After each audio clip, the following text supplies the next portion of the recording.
Welcome to Courtney on Health, brought to you by MalcolmPresents.com, a streaming service that produces its own shows that is heard no other place. Anyway, welcome, guys. Welcome, Courtney. Welcome, Maxine. Welcome, Malcolm, and welcome, Courtney. It's a lovely day here in the New York part of the world. I don't know what the LA part of the world is like, but it's LA's fine, a bit overcast, but in the 70s. Okay, so we have sun in the 70s, so I know. Anyway, Max, so I'm doing, here we go. So again, hi, Courtney and Malcolm, which I already said. Welcome to Courtney on Health, a Zoomcast podcast series, which focuses on one's overall well-being with tips on nutrition and exercise given by Courtney Gravenese, registered dietitian with a Master of Science in Nutrition and Applied Physiology. Courtney is an experienced nutritional and health consultant in the New York metro area and beyond. We always go where beyond, beyond. It's universal, and she will help guide you on a path to wellness and health. So, grilling season is upon us, and it's time to get. It's right. It's warm, and people have started already. People grill in the winter also, so it's not just this, but so it's all year round kind of. But it's time to get the grill warmed up because most people kind of start now, and the barbecue started. We all love having like burgers, hot dogs, chicken, some grilled veggies, steak, and of course shrimp on the barbie. But is there a hidden issue lurking in the fire? There are chemicals in meat cooked at high temperatures that are a cancer risk. According to the National Cancer Institute, heterocyclic amines, HCAs, and polycyclic aromatic hydrocarbons, PAHs, are chemicals found when muscle meat, including beef, pork, fish, or poultry, is cooked using higher temperature methods. And that would be grilling or frying or anything directly over a flame. In laboratory experiments, HCAs and PAHs have been found to be mutagenic. That is, they cause changes in DNA that may increase the risk of cancer. While grilling is a great way to prepare food, what are some tips on how to minimize both PAH and HCA? That's the question. And Courtney is going to give us some important info on grilling in the summertime or anytime. And how we can, get through this myriad of words I can't pronounce. So anyway. You did quite well. You did quite well. I got on. You did. That's my 6 months of experience in doing podcasts now. All right, go ahead. So, by the way, I am a year-round griller, so I get it. So I like to grill my food. So I wanted to get ahead. I know Memorial Day is not this coming weekend, but the week after. But every year, I feel like, because, if it bleeds, it leads in our new, in everything. So it's the drama surrounding grilling. So I wanted to get a head start and certainly present the facts of what we know about both heterocyclic amines and polycyclic aromatic hydrocarbons. And from this point forward, folks, we're just going to refer to them as PAHs and HCAs so that we don't have to do that. PAHs, I like that, PAHs. So what they are, how they're formed, and what the research shows us, and the best ways to just minimize a chance of consuming more than what the body could or should be handling any of these. So grilling is such a wonderful way to prepare food. It is a relatively low-fat way to prepare foods. It's accessible to many people. So I don't want to be a fear monger of grilling things. So it's really more presenting the facts, which and minimizing those risks. So just like you said, what research has shown with regard to both of these is that these are chemical compounds that are formed either in the case of HCAs, where the meat itself, so consider it sort of a layer, when flames hit or that heat hits that layer of amino acids. So it's mostly in protein. In fact, it's almost entirely in protein-based foods, animal-based foods. When heat hits those amino acids, this compound is created. So think about that dark browning, that charring side. The PAs are a little bit different in that, yes, it's mostly going to be, the meats that you just mentioned, including fish and poultry for that matter. But it also includes things like exhaust fumes, cigarette fumes that you might inhale, or fumes or smokes in general that almost attach to the food while they're being cooked. So they're a little bit different in that, if you think about the HCAs, there's actually a layer of that charring that is formed that creates these compounds. And in the case of the PAs, it's either in the smoking process or those fumes that are attaching to the meat, or in two other examples, it could be fumes that you inhale, anything combustible, smoke, fumes, etc. Well, the reason why I bring that up is that makes research studies really, really complicated to do, because it's almost impossible to tease out specifically exposure to just PAs in food supply only. So I do want to bring that up, but there are very, reputable agencies, including, the American Cancer Institute of Research, like you mentioned, the NCI. We've got all of these organizations that have looked at this for a long time. So it's worth knowing what they found and what we can do about it. So slight differences between the two of them. When we're talking about high heat, you said it, Maxine, it can be grilling, it could be frying, it can be exposure to hot metal. So think about a very hot pan. So searing could, in theory, create Even that cast iron? A cast iron pan? So yes, it's heat. I use them a lot. That's why.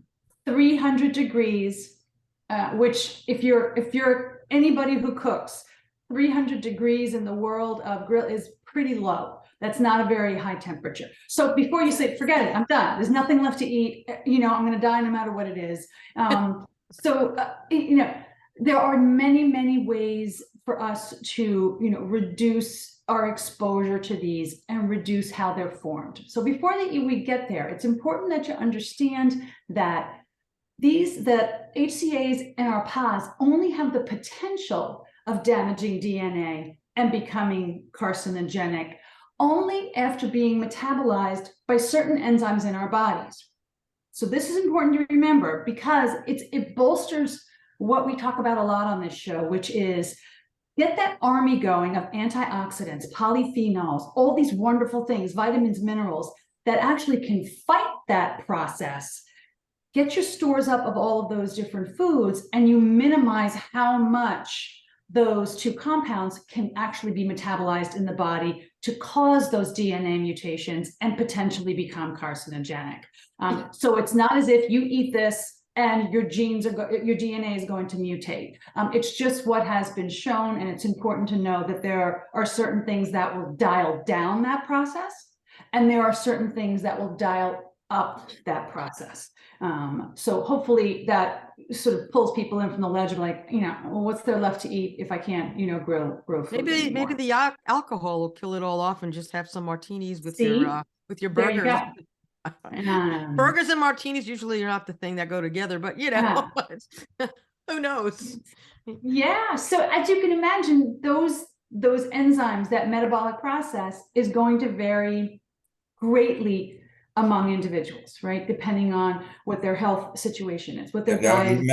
Max, there's nothing like hamburgers, French fries, and a cold beer. Yeah, cold beer, that goes with beer. That's the thing. Yes. Hot dogs and beers, burgers and beers, but shrimp on the Barbie, you might want to go with a cocktail. Right. So the shrimp that you're talking about, so even though the research seems to suggest that both of these can be created in any animal food, whether it be from fish or whether it be poultry, the data seems to suggest that they are created in greater amounts in red meat. And what the organizations consider red meat, just so folks know, that is beef, that is pork, that is lamb. It is all of those. So the PAs and the HCAs are created in a greater amount in red meat but they are created in, can be created in poultry and in seafood as well, just in smaller amounts. So when you think about, your intake of food, we talk about minimizing, it doesn't mean eliminating, but maybe minimizing how much red meat you consume on a weekly basis. And there's different, if you talk to different organizations or read different literature, you're going to hear a different amount. But one organization in particular, the American Institute of Cancer Research, suggests that we keep our red meat intake to no more than 18 ounces a week, which, is basically 3 6-ounce servings. So for some folks, that's going to be a big departure from their usual. For others, it might seem like, oh, that's not so bad. I can do that. That's reasonable to me. But that seems to be where the bulk of the data is leaning in terms of a safe amount of, if you are somebody who's an omnivore, a safe amount of red meat to eat. Yeah, Brazilian steakhouses though, are you could probably eat one meal and it'll last 3-4 months because they're just coming around. If you're a beef lover, man, that's the place. But yeah, just you got to be careful, what you're choosing. But most people, I think, they like the burgers and the dogs that like, and then there's other good, steak and other things you could do. And some people like it charred, and you just can't say, Right. hey, well, according to the National Cancer Institute, No, hate to put a burden on your Memorial Day parade, but you shouldn't have that charred, meat to that. No, nor quite frankly, nor should you, because unless, again, people are coming from different viewpoints, right? There's some folks who might be listening who's like, this is non-impactful to me because I don't eat any meat at all, period.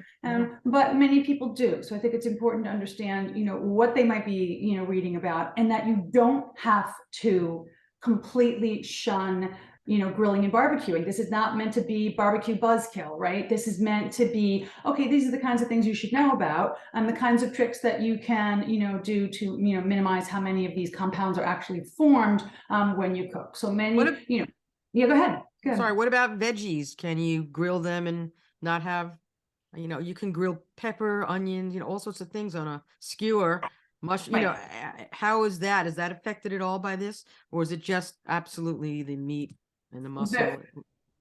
Very, very little. So remember, we said that particularly the HCAs, those are high heat, indirect contact, or flame. So think of that charring process with amino acids. So because vegetables have either none or very little protein content to them, they are at, they're essentially, no risk, whatsoever. Now, what I was unable to find is if you have something like, regular tofu, that is protein. And if it happens to have a very oily base on it, right, and you grill that up, that oil creates the flame, you create the smoke. Is there any level of these PAHs on there? And there's nothing out there right now. And quite frankly, it's splitting hairs. Like I said, I don't want the message to be, this is, a horrible way to eat.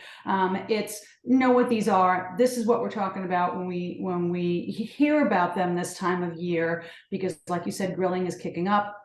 It's very popular this time of year. So veggies and probably tofu, very, very little risk. I thought it was worth noting though, if you think about the way we eat, I certainly wouldn't put somebody, this wonderful, think about what barbecues and grilling is, right? It's communal, it's family, it's friends, it's getting people together. There's so much positive about it. You don't want to be a wet blanket about it. I would look at this, and I do look at this through sort of my research lens and say, high heat, including like hot metal, like a griddle, and foods that have been cooked for very, very long times. So, in terms of well done, that's the way I want you to think about it. Well, if you think about fast food burgers, right? Their fast food restaurants are unable, they can't cook to order. All those burgers have to be well done, and they are cooked in a high heat. They are cooked on a hot griddle. So that is an example, a classic example of, something that, I'm not saying something that folks don't already know, right? We shouldn't be eating fast food burgers, on any kind of frequent basis, but that is an example of, high heat, well done, and exposure to potentially both of these compounds. Right. Well, So just what- a question that I've always liked my toast well done, sort of like almost on the burn side. And I've been told, well, when you burn the toast, it's no good. It shouldn't be. Is that part of that same philosophy? No, because these two compounds, the PAs and the HCAs, are not formed on, your toast may be burnt and you may be eating like, some just ash of burnt carbohydrate, but there's no creation of these two compounds. It's really, the foods that we've spoken about in a very specific process. So that exposure to the flame, that exposure to a hot fry oil, that exposure to a very hot metal. So those are the circumstances under which these two compounds are created, again, in protein, proteinous foods. You don't have to, if you like your toast that way, fine. But, one thing about, we talked about cancer risk with regard to two of these compounds, but there's actually a very interesting research study that came out, the British Medical Journal came out not too long ago, that looked at specifically the PAs, so this polycyclic aromatic hydrocarbons, and their association with rheumatoid arthritis. So again, so the study it looked at the PAs from all sources. So this is not saying just from food, it's all sources, but historically we hear about these two compounds being associated with cancer risk. This is the first time, at least to my knowledge, I've heard it associated with any kind of incidence of rheumatoid arthritis. So that's good. There's always great info when you start researching, once you know that you should be researching it. So what can one do to reduce the amounts created and reduce their possibility of having to have meat that's charred and you don't really want to do that? What's the best way? How do we get around that? All right, so listen, I'm going to give you the list. I have to give you the list because this list has been around for as long as I've been in practice, but I'm also going to put my realistic hat on, and I got to say that some of these are not really based in reality. I'm going to say them, but I'm going to say I can't see many folks taking advantage of this. But nonetheless, so you want to try and avoid cooking meats well done.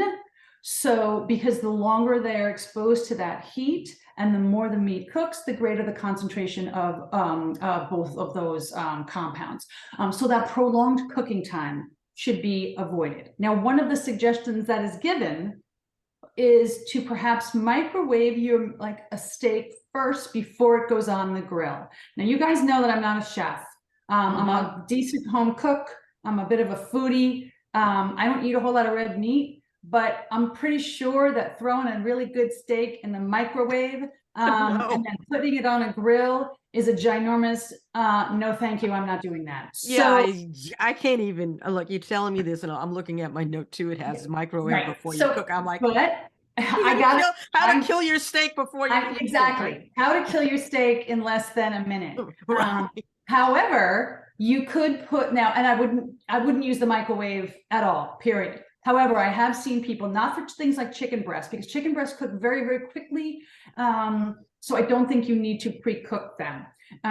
So you could, if you have like bone-in, skin-on chicken breast, I have seen people put them in an oven. You cook them a little bit in the oven, and then they spend less time on the grill. I think that's more for folks, they just don't want the chicken to dry out all that much, and less with regard to the formation of these compounds. But that is certainly something you could do. If you are a steak eater, so not microwave, and I'm not telling people to go out and buy gizmos, because up until 5 years ago, I didn't even know what a sous vide was. I don't know if you guys have ever heard of one. The chefs use these a lot. They're the ones who put the meat in. I know it seems weird, in these in basically a water bath. It's in a plastic container first. It holds it, and then you just finish the meat on the grill.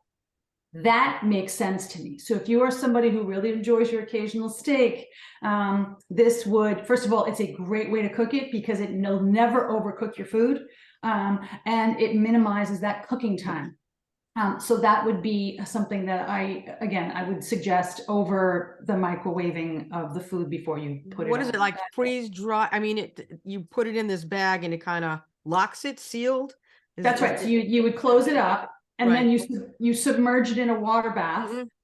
And then this is the heating unit in here, and then that goes in that water bath, and it cooks it to the exact temperature that you want. So if you love your meat medium rare, you program it for that. It holds it there for a certain, it won't hold us there endlessly, but it'll hold it there for a good couple of hours, and then you can finish it on the grill, which is a great combination. So I would highly suggest that over that microwave suggestion. But Right. again, it's not cheap, but again, you just want to minimize that how much time it's being spent on the grill. Continuously turning the meat. Mm-hmm. So don't let that char really build up. I'm not saying no char at all, right? And the reality Right. is, even if you eat some char, You just like love we the said char. before, The you char want is the char, thing. right? You want the So char. maybe don't eat, and most people don't. Most people aren't, eating grilled food every single night. So if you're eating this occasionally, I would almost say don't sweat it. If you're somebody who grills more often, these tips might make a little bit more sense to you. So continuously turning it, maybe minimize the char if you want. We do know that marinating foods for about 30 minutes in some kind of acid base. So I think about maybe more fish, chicken, things like that would lend themselves a little bit better to this. That marinade, because it's a couple of things. Research seems to suggest it's either the antioxidants that are in that marinade. So think about herbs and spices that might be dialing down that formation, or simply that marinade base that's what's getting charred and not the protein on the meat. So, but lots of people use marinades for a lot of their summertime grilling. So first of all, it tastes great, and it'll minimize some of the formation of these. But what type of time period are we talking about? Let's say, are we talking about this will build up in a matter of years, of decades? If you're eating this type of food, let's say 2-3 times a week, how long will it take before you develop something? Nobody can answer that. And the reality is they don't even know if it will, because there is no absolute that if you eat these foods, you will absolutely get some type of cancer. What we do know that is fairly consistent is, grilled or not, there seems to be a correlation between excessive red meat intake and colon cancer, for example. That's a little bit clearer. What's fuzzier is what you're just asking is, okay, if I have grilled food 3 times during the summer, does that mean, I'm going to have, colon cancer a couple of years from now? Nobody can answer that. These are all just, there appears to be a link between populations of people who consume large amounts of grilled food, but even then, there's a lot of variability, because individuals have different processes and they metabolize foods differently. When you look at the animal studies, again, we can only look at animal studies so much. So the animal studies, and they're given these animals huge amounts of these 2 compounds. Way more than any human would probably ever consume. And in those animal studies, they saw increased, in this one, a couple of them were like, one was breast cancer, one was colon cancer. But the reality is, we as humans are probably not eating that level. So as long as, again, we're not eating charred food every single day, most of us are probably going to be just fine, and and not have to worry about these very high levels of these 2 compounds in our bodies. Can you Well, remove the char? Can you remove the char from, it's one of the tips I see is removing charred Yes. portions of meat. I mean, just slicing it off. I mean, what? Yes, you certainly could. Now, there's another one that I have to ask myself, is that a realistic tip for somebody? The answer is yes, Maxine. You could certainly remove the char, and that would remove the amount of both of these, both any PAs that might be there and the HCAs. But people eat grilled foods, just like we just said, because they like that char. So if you're removing the joy from the food that you're eating, you know, many times I think that I understand they're well-meaning tips, but I think there needs to be a layer of, you know, reasonableness and reality. So I do think trimming the fat from foods that are particularly fatty is a great tip, because not only are you removing, you know, I'm not saying all of the fat, that's what gives it a lot of flavor, but trimming some of it. And what you've done by trimming that fat is you're reducing the amount of flare-ups, because that fat on your grill will go down, whether you do charcoal or whether you do a gas grill, and it creates these flares. So those of you who grill, you know exactly what I'm talking about. So if your food is being constantly bombarded with those flares, with the flames, you're more likely to potentially create some of these two compounds. So trim some of the fat, it's all good, fewer flare-ups, and you've minimized exposure. Right. What I can't see is, you know, when people do chicken and they take the skin off, roast chicken or fried chicken, that's the most, I mean, I know that's the most dangerous part of it, you know, with the fat, but that's the most delicious part of it to me. Well, everyone has different, you know, things that they like. Yeah. I'm not a fan of having the skin unless it's really, really charred well. So, Yeah. you know, Yeah. And it's, you know, and I use the word charred. See, I'm like, they're not burnt, charred, different, right? the skin, Yeah. right? The skin. When you go to these, you know, barbecue places, and there's certain parts of the country where barbecue is life. I mean, you go Right. down south, you go to Texas, it's part of their diet. I mean, they have fantastic barbecue places. I mean, if you're That's gonna right. get some good Q, Bryant's in Kansas City, I got to taste that myself. It was incredible. And I know. It's very, very tasty, and man, they know how to do it right down there. That's for sure. So, but you know, it's not about taking it all away. It's about, you know, just an awareness of like, you know, maybe I shouldn't be having that as much. Some of these tips in terms of, you know, the cooking, the herb and the marinade one, I think, is a great one. So any kind of herb combination. Most recently, there was a study that looked at rosemary and ginger in particular, and there seems to be something specific about those two herbs. Maybe it's the very high antioxidant content on it. So it's basically your army fighting any kind of, you know, potential DNA damage that, you know, the hydrocarbons or these, you know, HCAs could be doing. So those are two wonderful herbs that lend themselves nicely to most grilled foods. And then of course, balancing out, you guys know I'm very realistic, right? You know, I would say minimize your fast food burgers, because those are a classic example of how those two compounds can be formed. Minimize those.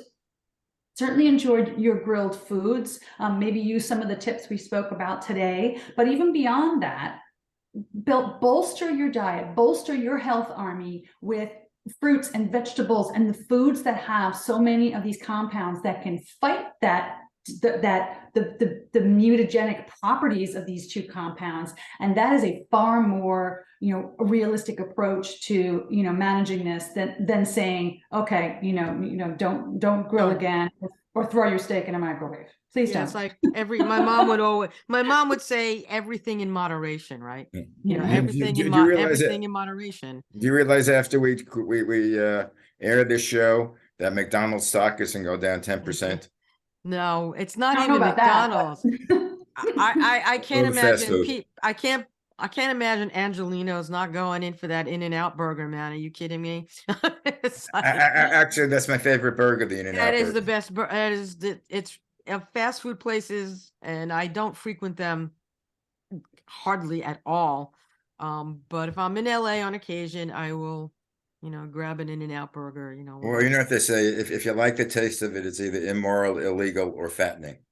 It's all of those, I think, In-N-Out burgers, and I've been going to LA since I'm 8, so we're 7.